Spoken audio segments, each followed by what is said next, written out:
Have you ever followed a path simply because everyone else was already walking on it? Have you ever looked around one day and quietly wondered if there might have been an easier, better road all along?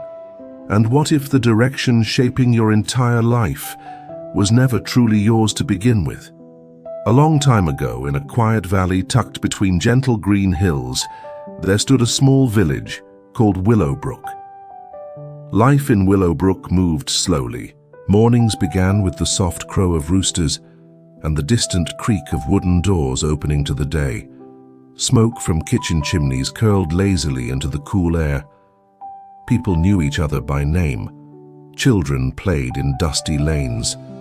And most of the villagers believed they already understood everything they needed to know about the world.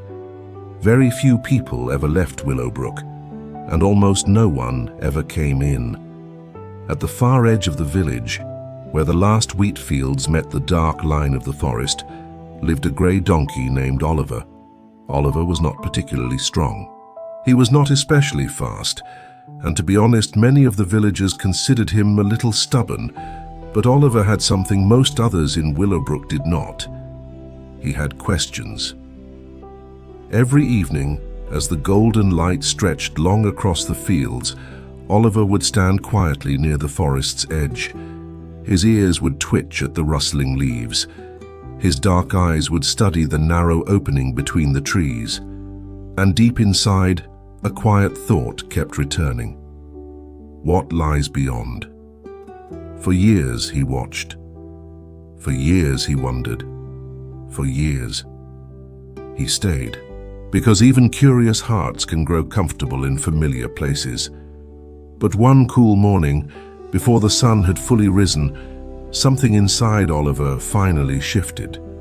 The air felt different. The wind carried a faint scent of damp earth and distant rain. And for the first time, the quiet question inside him became something stronger. It became a decision. Oliver took a slow breath. He looked once more at the village behind him. The worn fences, the sleepy barns, the same narrow paths he had walked every day of his life. Then, without making a sound, he turned toward the forest, and he walked in.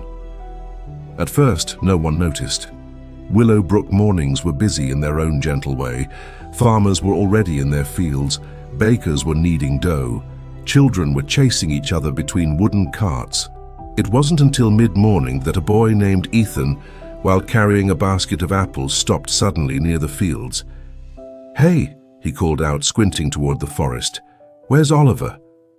A few villagers glanced up. Someone shrugged. Probably wandered off again. But as the hours passed, and Oliver did not return, the quiet village began to stir with curiosity. By afternoon, small clusters of villagers stood near the forest's edge. "He won't get far," one man chuckled. "That forest is thick," another added, "full of thorns and mud." An older woman shook her head slowly. "That donkey never listens." Soft laughter rippled through the group. But as the sun dipped low, and Oliver still did not come back, the laughter began to thin. Night fell. The forest remained silent, and Oliver did not return. The next morning arrived wrapped in pale grey mist. Whispers began to move through Willowbrook like a slow breeze. Maybe he got stuck. Maybe he turned back another way. "Maybe," someone said quietly, "he actually made it through." That last thought hung in the air longer than the others, because no one from Willowbrook had ever crossed the forest. Days passed. Then one afternoon, a traveler passing near the village mentioned something strange. "I saw hoofprints on the far side of the woods," he said casually while drinking from the well. "Fresh ones, headed toward the open valley beyond." The village fell very still. "Open valley," Ethan repeated. The traveler nodded. "Wide grasslands, smooth ground, easier walking than anything around here." The news spread quickly. By evening, People were no longer laughing about Oliver. They were whispering about him. He must have found something good. He must be living comfortably now. Maybe. He was braver than we thought. It is a curious thing about human nature. The same voice that calls someone foolish today often calls them brave tomorrow. Within a week, Oliver's quiet journey had turned into a story told in every corner of Willowbrook, and stories have a way of growing. Not long after, a small group of village dogs overheard the chatter. There was Max, the broad-shouldered shepherd, Buddy, the quick-footed terrier, and Luna, whose nose could track a scent across half the valley. They gathered near the edge of the forest one cool morning. Max sniffed the air. "If Oliver made it through," he said slowly, "we probably can too." Buddy's tail flicked with excitement. "And we're faster." Luna lowered her nose to the ground, already catching faint traces of the old hoof prints.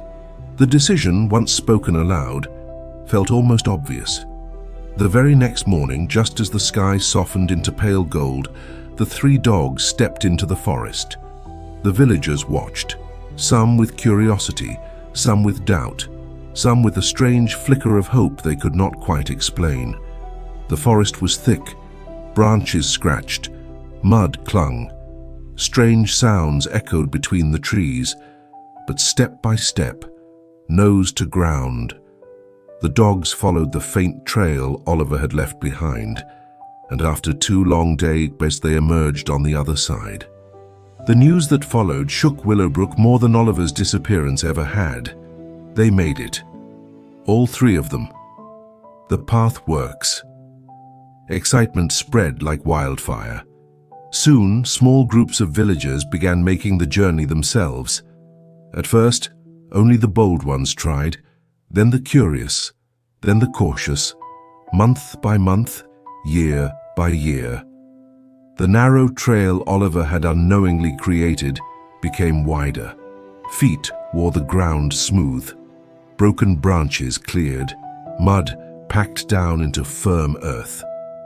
Eventually, what had once been a donkey's uncertain path became something else entirely, a road. Children grew up walking it. Farmers used it to move goods. Travelers began passing through Willowbrook more often, and with time, the story of Oliver faded into something simple.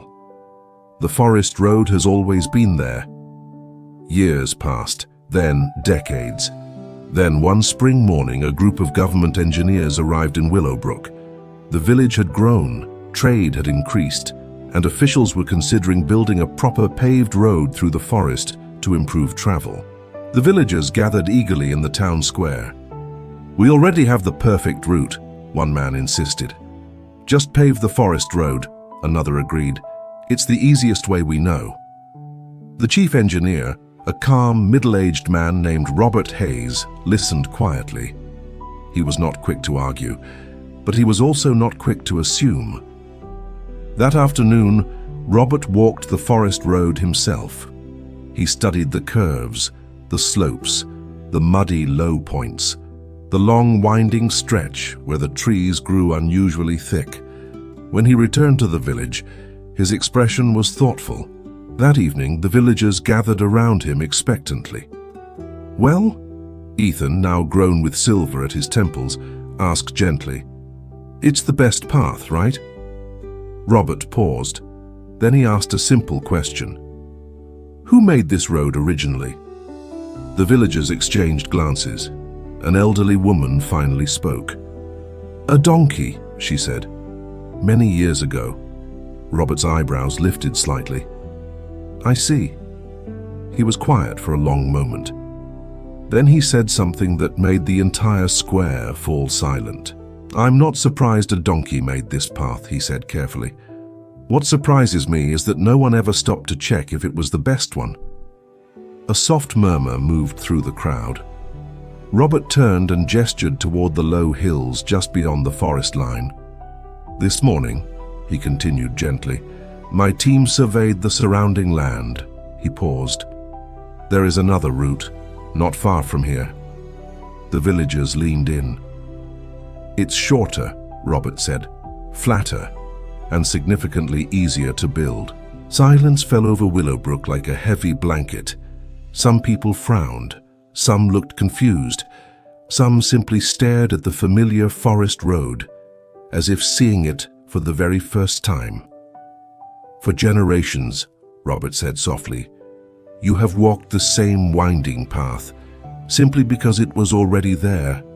No one spoke, because deep down, they understood. They had never questioned it. They had never searched for alternatives. They had simply followed the road that existed.